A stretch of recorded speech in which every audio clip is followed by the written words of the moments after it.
आप सभी का स्वागत है आपके अपने YouTube channel diamond Hindi classes में। और आज हम बात करेंगे हिंदी गद्य के पाठ नंबर 1 राष्ट्र का स्वरूप पाठ के गद्यांश पर आधारित प्रश्नों के बारे में। तो आइए शुरू करते हैं।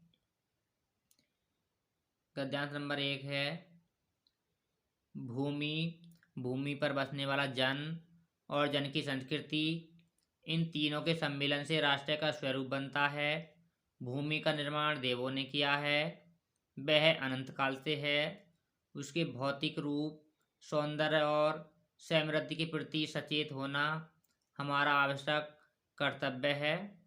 भूमि के पार्थिव स्वरूप के प्रति हम जितने अधिक जागृत होंगे उतनी ही हमारी राष्ट्रीयता बलवती हो सकेगी। यह पृथ्वी सच्चे अर्थों में समस्त राष्ट्रीय विचारधाराओं की जननी है। जो राष्ट्रीयता पृथ्वी के साथ नहीं जुड़ी वह निर्मूल होती है। राष्ट्रीयता की जड़ें पृथ्वी में जितनी अधिक गहरी होंगी उतनी ही राष्ट्रीयता भावों का अंकुर पल्लवित होगा। इसलिए पृथ्वी के भौतिक स्वरूप की औद्योपांत जानकारी प्राप्त करना, उसकी सुंदरता, उपयोगिता और महिमा को पहचानना आवश्यक धर्म है। तो इस गद्यांश पर आज प्रश्न है। प्रश्न नंबर आपका 1 है उपयुक्त गद्यांश के शीर्षक एवं लेखक का नाम लिखिए। तो गद्यांश का शीर्षक है राष्ट्र का स्वरूप और लेखक का नाम है वासुदेव शरण अग्रवाल। अगर इसकी जगह आपको संदर्भ लिखने को आ जाए तो आप संदर्भ इस तरह से लिखेंगे।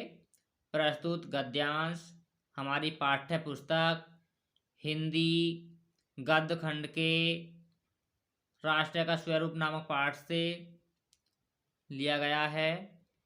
इसके लेखक वासुदेव शरण अग्रवाल हैं। प्रश्न नंबर 2 है राष्ट्रीय भूमि के प्रति हमारा आवश्यक कर्तव्य क्या है। तो आपको इसी में छांटना है। तो इसका आंसर है उसके भौतिक रूप, सौंदर्य और समृद्धि के प्रति सचेत होना हमारा आवश्यक कर्तव्य है।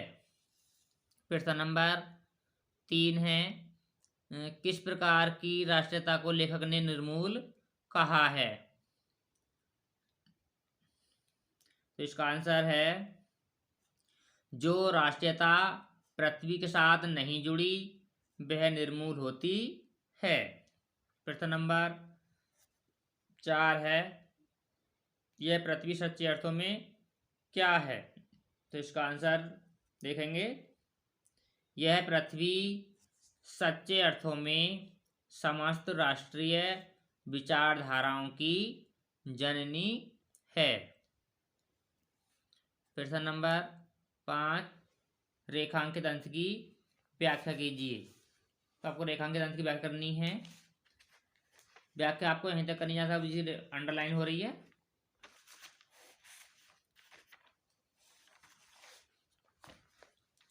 व्याख्या देखेंगे। हम पृथ्वी के गौरवपूर्ण अस्तित्व के प्रति जितना अधिक सचेत रहते हैं उतनी ही अधिक राष्ट्रीयता के बलवती होने की भावनाएं भी उतनी अधिक विकसित होती हैं। अतः प्रारंभ से अंत तक पृथ्वी के भौतिक स्वरूप की जानकारी रखना तथा उसके रूप, सौंदर्य, उपयोगिता एवं महिमा को पहचानना प्रत्येक मनुष्य का न केवल परम कर्तव्य है अपितु उसका धर्म भी है। अब प्रश्न नंबर अगला देखेंगे 6 भूमि का निर्माण किसने किया है और कब से है। तो इसका आंसर देखेंगे। भूमि का निर्माण देवों ने किया है, वह अनंत काल से है। अगला है भूमि के पार्थिव स्वरूप के प्रति जागरूक रहने का परिणाम क्या होगा? तो इसका आंसर, भूमि के पार्थिव स्वरूप के प्रति हम जितने अधिक जागृत होंगे उतनी ही हमारी राष्ट्रीयता बलवती हो सकेगी। प्रश्न नंबर अगला है, किसके सम्मिलन से राष्ट्र का स्वरूप बनता है? तो इसका आंसर, भूमि, भूमि पर बसने वाला जन और जन की संस्कृति, इन तीनों के सम्मिलन से राष्ट्र का स्वरूप बनता है। अगला प्रश्न देखेंगे।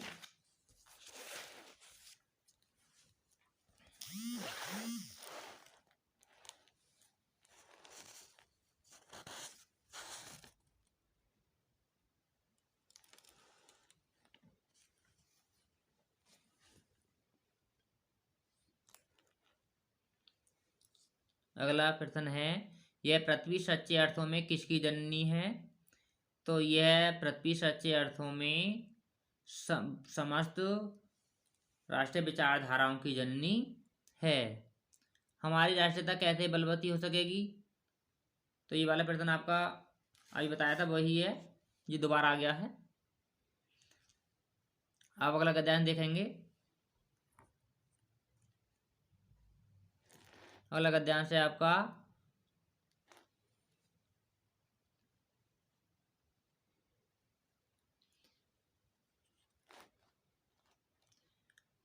मातृभूमि पर निवास करने वाले मनुष्य राष्ट्र का दूसरा अंग है।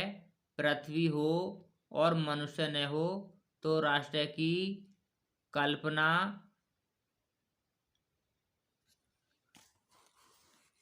असंभव है। पृथ्वी और जन दोनों के सम्मिलन से ही राष्ट्र का स्वरूप संपादित होता है।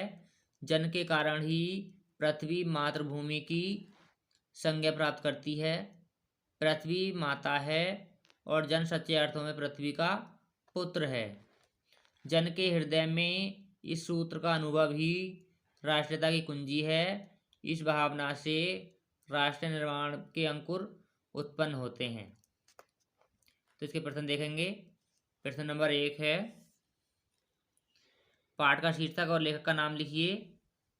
तो पाठ का शीर्षक वही होगा, राष्ट्र का स्वरूप, और लेखक का नाम वासुदेव शरण अग्रवाल।